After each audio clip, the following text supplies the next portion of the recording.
And he's been kind of up and down everywhere he's been in a whole bunch of different spots and places. And he's also got some great stories to tell. So please, Mr. Frank Gavone. You. So hi guys.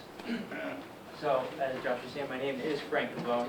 I produce video content. I shoot professional photography, and I do all types of digital marketing online, everything from social media to website building, and everything in between.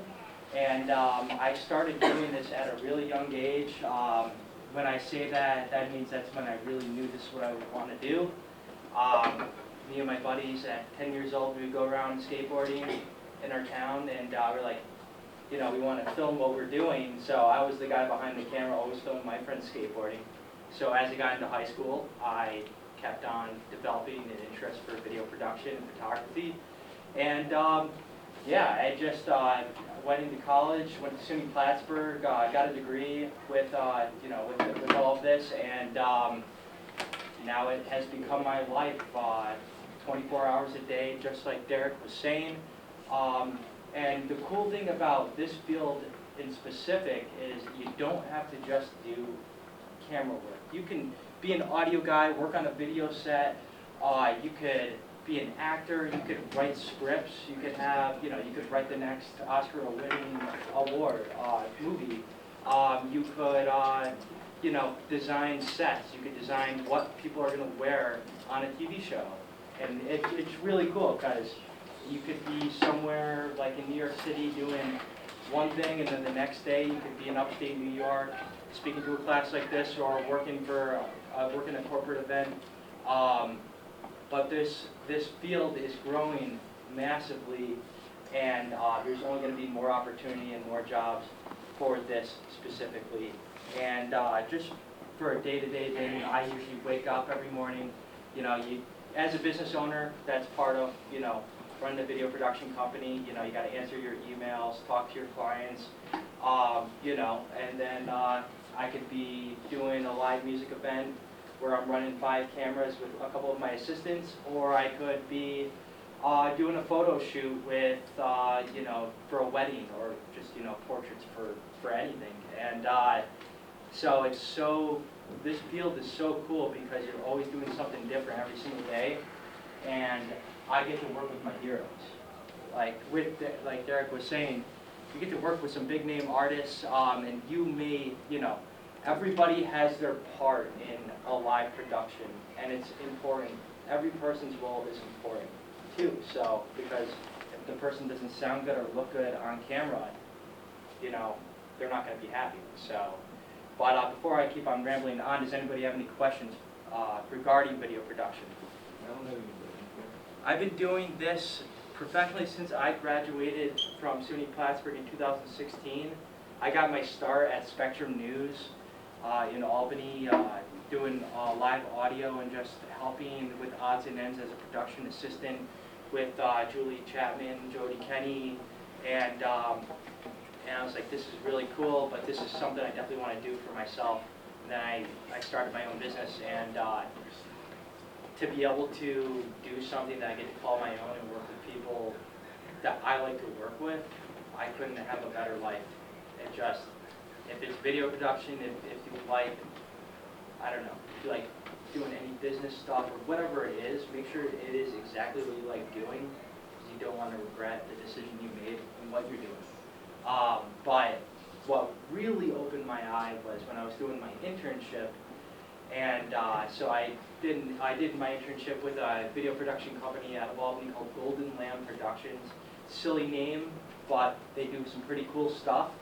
And one of my first gigs that I got to do was go down to New Jersey to film preliminary Women's World Cup game, USA versus Korea. And so me and my team, we were on the grounds at Red Bull Stadium, running cameras, getting all the extra shots that the main guys weren't getting, and it was cool. And then from there, I got to work on a couple sets with Good Morning America, with Robin Roberts, very nice person, and it was just cool to see how everybody interacts on a set like that. It's just, there's so much you can do with this, and you know, you could start now. How many people here have Instagram and Facebook? I would say, you know, probably majority of you guys, right? That is a free tool for you guys to advertise yourselves to the world. And something I strongly suggest is to make sure you present yourselves just like you are in person online, because then whenever you meet somebody, they're already going to know you by first impression. And it's just, I don't know, it's a free tool to make money from doing this. So, does anybody else have any questions at all? Are there a lot of major health issues in your job? I would say probably lack of sleep and stress are probably at least my two things, because when I get home from a video, when I get home from, let's say, like I'm doing a multi-camera shoot of whatever band, not only am I running 5 or 6 cameras, but that means when I get home, and it could be 3 in the morning, depending on, you know, what time the show ends. You know, I have like 300 to 400 gigabytes worth of footage that I got to sift through and prepare to get ready to release in the next couple of days, because as I'm sure you guys know, news today is very instant. So, you know, clients want their stuff on time, because something that you did today might be irrelevant next week. So having that stress of just, you know, constantly staying up on social media, putting out content, putting out the right content, it's important. So, but yeah, and then let's see here. You really don't need a lot to start this. If you have, you know, just a regular old camera, or even your cell phone, you could buy equipment to make your video footage look awesome. We have these things called gimbals, which are really cool now these days, which with your cell phone, you can put on this device which takes every camera shake out of your footage, which is really cool. And you know, depending on what interests you, you know, vlogging, that's something that's huge in today's world. People use stuff like that. And when I started doing this, I had like an old tape camera that my mom gave me from 1980 something. But it was just cool to be able to work a camera and figure out how to use it, because you don't have to go to school to do that. You just have to love what you do. So, but any other questions regarding requirements or? Did you agree to open website for business? So you do not need a degree to do this. I suggest it because the thing is, when you're applying to a job, no matter what job it is, somebody who's looking at your resume, they're going to give the job to the person who has more stuff on that piece of paper. And if you have a 4-year degree compared to somebody who, you know, may be just as experienced as you and doesn't have one, some people will look at that way. And it's unfortunate because, you know, this piece of paper judges your success down the road. But the thing is, if you put the time into it and you do an awesome job, that piece of paper doesn't matter. If you're good at what you do, you're going to make a lot of money doing what you do. Definitely. But any other questions at all? Was it challenging to open your business from where you started your? It was, I will say, it is a challenge to run your own business just because you don't know where the money's coming from, so it all depends on you getting back to clients right away, going to businesses saying, hey, you drop off your business card, hey, I do this, this, and this. I can cut you a deal if you want to do some work with us. And I mean, from there, people just get to know you word of mouth. You know, I really suggest, you know, if this is something that you want to do an internship. You don't have to go to college for it. You can get an internship. You know, you can apply anywhere. A lot of the stations around here have that, and it's gonna make it's gonna set you above once you graduate.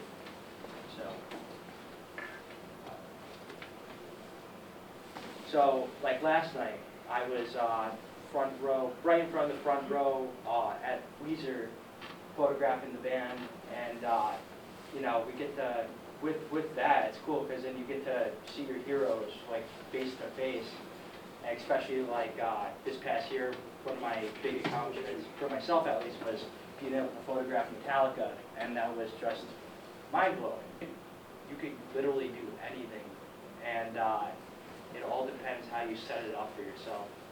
What you like to do is, if you like, you know, the cooking channel, or you like sports, you can get involved with this field with sports, with cooking, with live music. It doesn't matter, because everybody wants to see it. You know, you go on Facebook, you see all those cell phone videos, and you just sit there and watch them, because they're interesting. People get paid to do that every single day. And it's just going to keep on getting bigger with just how technology grows, and just, I mean, I spend more time watching videos than reading an article, which is what I do. And it's more interesting, so. And as far as the salary goes, you can start anywhere from like $17, 16, 17 bucks an hour, or you can work yourself up to literally making millions of dollars. And it all depends on what role you want to play in this field. If you want to be an actor, and you know, you really are going to pursue that, you could end up with, you know, an Oscar award by the end of your life. But it all depends on how much you want to work and what outlet you choose to go down for video production. So, but yeah. Anything else regarding equipment? Any question? I don't know if anybody here is looking to get into video production or do that with their life, but it's pretty fun. I like it, and it makes me happy, which is the most important thing. If it doesn't make you happy, don't do it, because you're just going to be miserable. So when you're out and you say you're doing a concert or you're doing a festival and stuff, what's it like the same as before? Like, what's it like to get everything you have and then you have to bring it home? You got to mix it down. What's the process? Like, how long does it take? How much time? What are the steps to get through? Okay, so perfect example. I do marketing for a music festival up in Lake George, New York, called Adirondack Independence Music Festival. So there, I have to do everything from designing the poster, designing the logo, and this festival is something that happens in September. I'm working on it right now, getting everything prepared, making preview videos, promos, all this stuff to support the festival and market the festival. But when the day comes of the festival, that means I'm setting up 8 different cameras between 2 different stages, and, you know, have my assistants and, you know, other colleagues, we all coordinate with each other over walkie-talkie, and, you know, it's a lot to handle. So when, at the end of a festival, you'll have, like, there'll be times where I have probably like 20 hours worth of footage, 5,000, 6,000 photos that I gotta all go through. And when it comes to that process, editing videos compared to editing photos takes way longer, because you're dealing with a lot more. And it's just, I don't know, if you're able to sit on a computer and just constantly edit for hours upon hours, it's not that bad. But there's been times, like with one of the documentaries that I put out a couple of years ago, we spent like 40 hours editing a 1-hour documentary. And we spent a year shooting footage for this one documentary. So, you know, it could get pretty involved for sure. So, but here are just some of the photos that I shot. Actually, this is from Adirondack Independence Music Festival. Actually, you know, this guy right over here. This guy over here, Jeff Morad, does all, he works for WEQX 1027.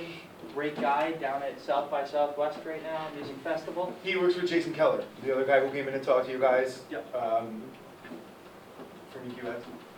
So, but yeah, so basically building this whole site, making that logo, taking all these photos. You know, at first this was a festival that we had, you know, minimal amount of people, but as you can see down in this picture, not only are you doing the video production, or not only are you doing just all the live event stuff, but, you know, you got to make your way through the crowd every now and then. If the artist wants something, you got to get it for them, because people are there for them. But yeah, I would say, you know, if this is something that you want to do, make sure you have a hobby outside of, you know, the media world to kind of keep you inspired to keep on shooting, to keep on doing those things. And yeah, I mean, I'm couldn't be any happier that I picked this field for what I'm doing, because I really don't know what I would do if I did go down this path. So, but yeah, it's a blast. But yeah, any other questions, anybody? What would you say some of the like hardest obstacles were to get where you are now? Okay, so I think the hardest obstacle for myself was, I don't know, actually, that's a good question. Probably topping through the things that aren't necessarily relevant to what I actually do. So, okay, I go to college, maybe 25% of the classes are actually about what I do. And, you know, the other 75% is just other related classes. And so you could get pretty discouraged, like, oh, I want to do this, but I'm not learning it all. You just got to stay tough, because, you know, that piece of paper at the end of the day means so much. And it shows that you work really hard for something. Because, I mean, 4 years of your life is a lot to put to just going to school. So, especially after graduating high school, where you could just, you know, stay home, work a regular job, you know, not really do much after that, but just enjoy your free time. You know, that's the hardest thing. It takes work to build up where you want to be. So you've got to put in, you know, 50 hours a week times 52 weeks times a couple of years. And, you know, sometimes it could happen for you. If you come up with a really good idea, it could happen for you, you know, really fast. Or sometimes it could take years.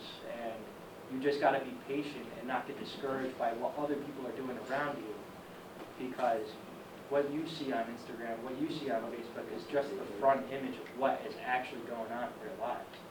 So it's just about hanging in there and, you know, just kick ass, I guess. That's really it. So, but yeah. My response to that was keeping a calendar. Like, I'm the most disorganized person in my own personal calendar, and I'll like double book myself, and I'm, you know, almost 40 years old, and I still have no idea what I'm doing next weekend. My wife knows, because she takes care of the calendar.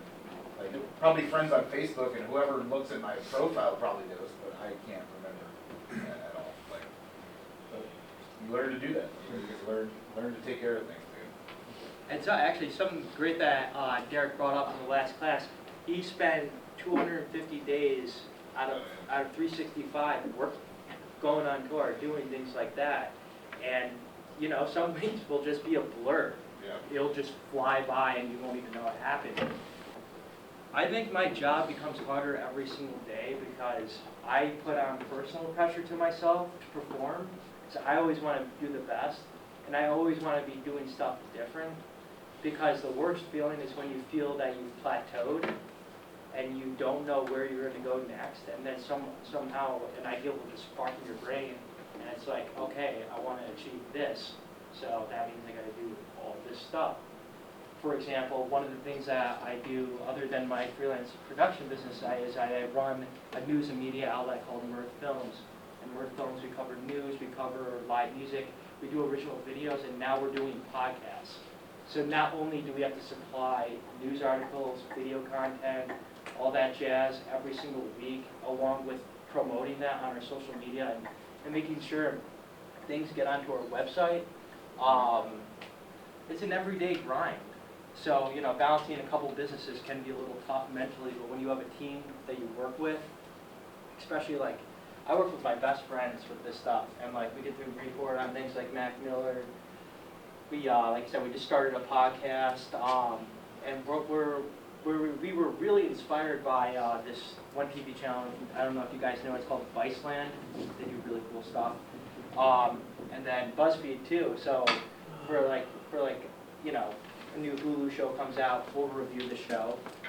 A band comes into town, we'll you know, apply for a press pass to go review the concert. For this example, we had a 6-camera setup where not only did we do an article and photos of this band, but we also had to do a full music video, and it was, it could be a challenge, especially when you have 6 cameras and 2 people. You start to stress out a little bit, but you just gotta learn how to relax yourself. It's just the most important thing. And but I guess if I were to say at the end of the day, if you were to leave this classroom, and what would I do to start this process of becoming somebody in this field? I would pull out my phone and I would start creating things. Like I said, you got Instagram, you got Facebook. What else do you need? Then everybody can see your stuff, whereas maybe 25 years ago, you had to write the best show to get it on CBS. So it's not easier to come up with a really good idea, but it's easier to be able to promote your idea. And I strongly suggest that. So. Do you ever want to stop doing the challenge activities? Yes, there's been many times where I've been like, five things that I have to edit for 5 different projects, and I got 1 week to do it, and you're like, what do you do? Like, those are the weeks where you get 2 hours of sleep at night.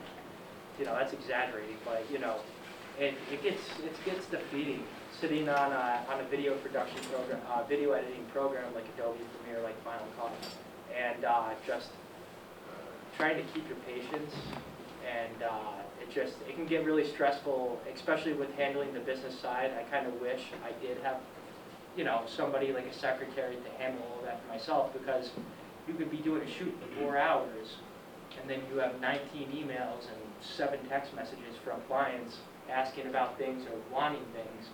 So you got to learn how to just balance it all out, and that we're going back to, do I ever want to stop doing this? The more you learn to be able to control everything that you have, that will go away. So, but, yeah. Anybody else at all? Any other questions? Or we wrap this up, or? Yeah. Do you see any training benefits?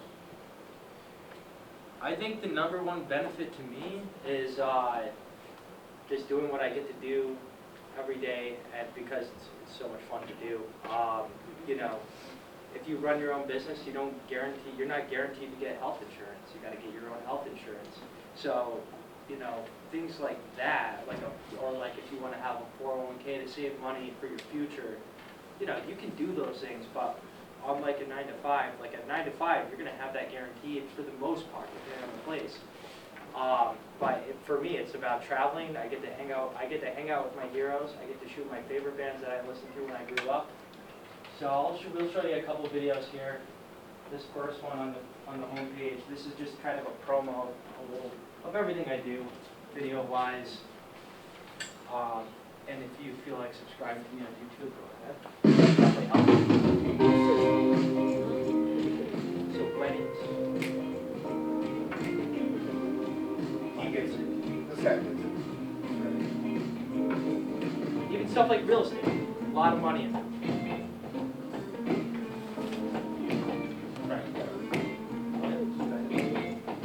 What's that? Yes, so majority of the videos that I do edit. I do have other people that will help me, like if I'm want to cut all the footage and because you'll shoot a shot, not all of that time on that shot will be perfect, so I'll have somebody go through, find all the good shots, and then I'll go through and then kind of put the puzzle together. But if you want to go to another... Sweet. So we got like 2 minutes left. So thank you very much, guys. Thank you, guys. So much work.